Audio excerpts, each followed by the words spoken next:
नमस्कार, स्वागत है आप सभी का हमारे इस बुलेटिन में। मैं हूं आपके साथ अंशिका। रुक करेंगे आज की बड़ी खबरों का।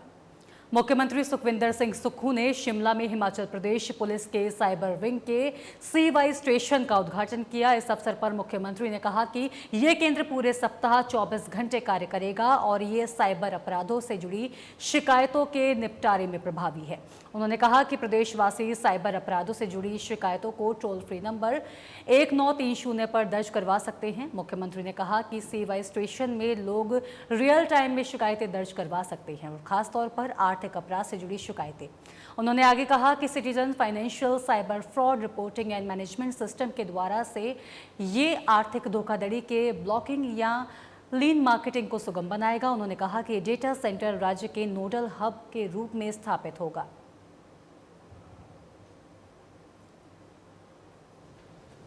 देखिए, साइबर क्राइम बढ़ता जा रहा है। इस दृष्टि से मैंने उनकी प्रेजेंटेशन CID ऑफिस में जाकर ली है और किस प्रकार फाइनेंशियल फ्रॉड हो रहे हैं उसको कैसे निपटा जाए, इस दृष्टि से उन्होंने मुझे अवगत करवाया और उसको कैसे हाई एंड टेक्नोलॉजी की तरफ जाया जाए, इस दृष्टि से हमने आज साइबर थाने की प्रेजेंटेशन ली और शिमला में मुख्यमंत्री सुखविंदर सिंह सुक्खू ने प्रेस को संबोधित करते हुए दिवाली से पहले कर्मचारियों को वेतन देने की बात कही। CM सुक्खू ने कहा कि आउटसोर्स आशा, आंगनवाड़ी, मल्टीटास्क वर्कर्स को भी दिवाली से पहले 28 अक्टूबर को ही वेतन मिलेगा। वहीं इस दौरान संजौली मस्जिद तोड़ने को लेकर CM ने कहा कि हिमाचल पहला ऐसा राज्य है जिसने आपसी भाईचारे की मिसाल पेश की है। मुस्लिम पक्ष खुद ही मस्जिद को तोड़ने के लिए आगे आया। वहीं नेता प्रतिपक्ष के बयान पर मुख्यमंत्री ने पलटवार करते हुए कहा कि बीजेपी सरकार प्रदेश पर 85,000 करोड़ का कर्ज छोड़कर गई है और अब फिजूल की बयानबाजी कर रही है।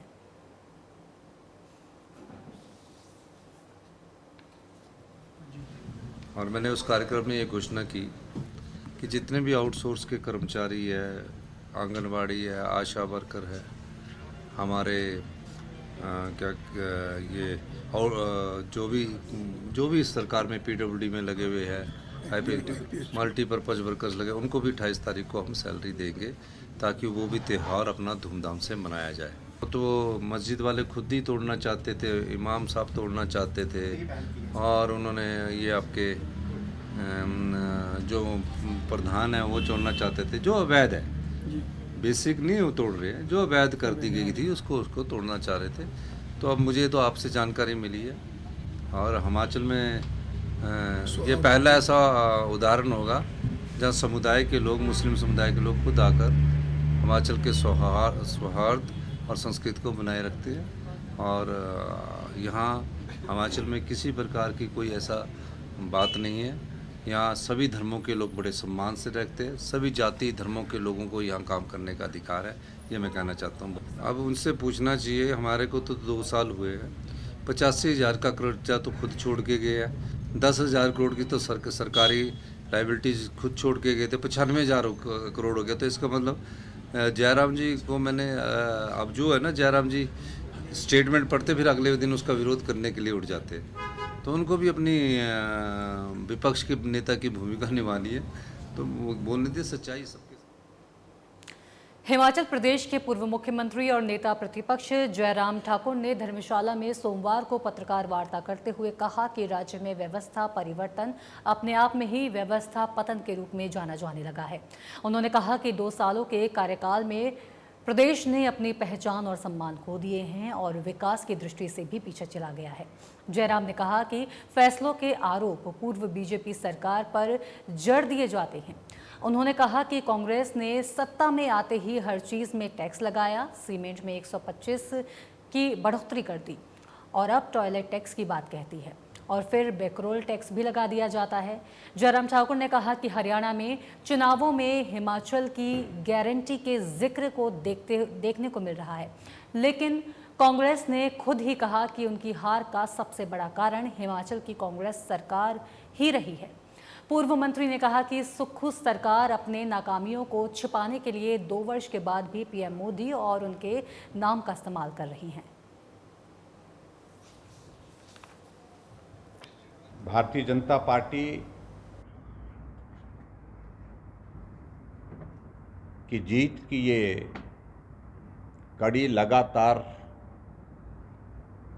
आगे बढ़ती जा रही है पूरे देश भर में।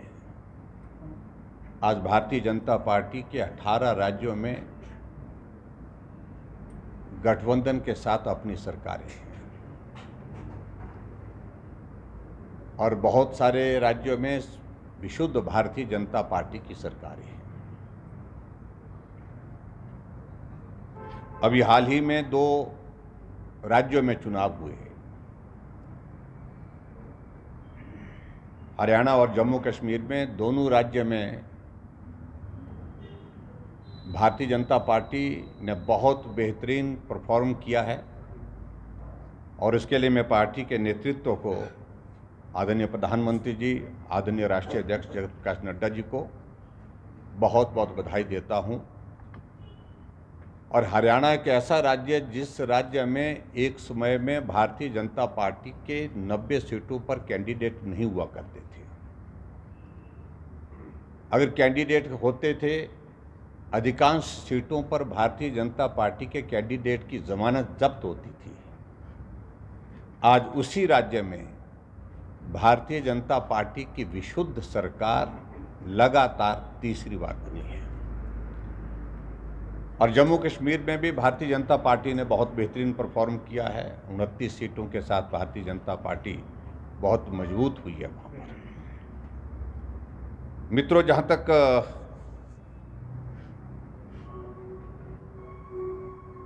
हिमाचल प्रदेश की अगर हम बात कहें, मैं हिमाचल के संजौली में अवैध मस्जिद तोड़ने का कार्य आज से शुरू हो गया। संजौली मस्जिद कमेटी ने नगर निगम कोर्ट के मस्जिद तोड़ने के फैसले को लागू करने के लिए वक्फ बोर्ड को पत्र लिखा था, जिसको वक्फ बोर्ड ने तोड़ने की अनुमति दे दी है।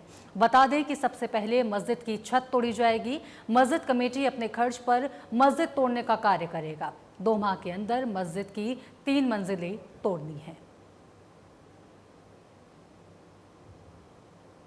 में जाने के लिए तो हम किसी को मना नहीं कर सकते। हर आदमी का अपना अधिकार है, कोई जाए ना जाए उसको तो हम नहीं कह सकते। और हमने तो जो हमारा स्टैंड था हम उस पर कायम है और वक्फ बोर्ड ने परमिशन भी हमें अलाउ कर दी और हम जो है जल्दी ही काम शुरू कर देंगे। अभी कितनी मंजिल है तो आपने तोड़नी है?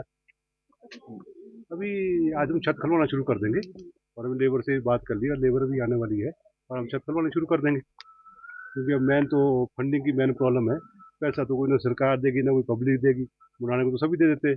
अब जैसे हमारे हम तो अपने खुद पर्सनल जेब से ही हम अपने तो खर्चा कर रहे जी, जैसा भी हो। मैंने वक्फ बोर्ड को लेटर लिखा था, उनका ऑर्डर मुझे आज रिसीव हो गया और जैसे हमने कहा था भाईचारे को कायम रखने के लिए हमने कदम उठाया था, हम उस पर कायम है और हम जल्दी ही शायद हो सकता है आज ही काम शुरू कर दें। लेबर से बात चली है और जैसे ही लेबर वाले आ जाएंगे हो सकता है हम आज ही छत। संजौली मस्जिद तोड़ने पर शहरी विकास मंत्री विक्रमादित्य सिंह ने कहा कि मस्जिद का अवैध हिस्सा कानूनी प्रक्रिया के तहत टूट रहा है। यदि गिरने के लिए मस्जिद कमेटी को फंड या दूसरी दिक्कत आ रही है तो पत्र लिखें। हिमाचल जैसी शांत प्रिय राज्य की शांति बनाए रखने के लिए ये बेहतर पहल है।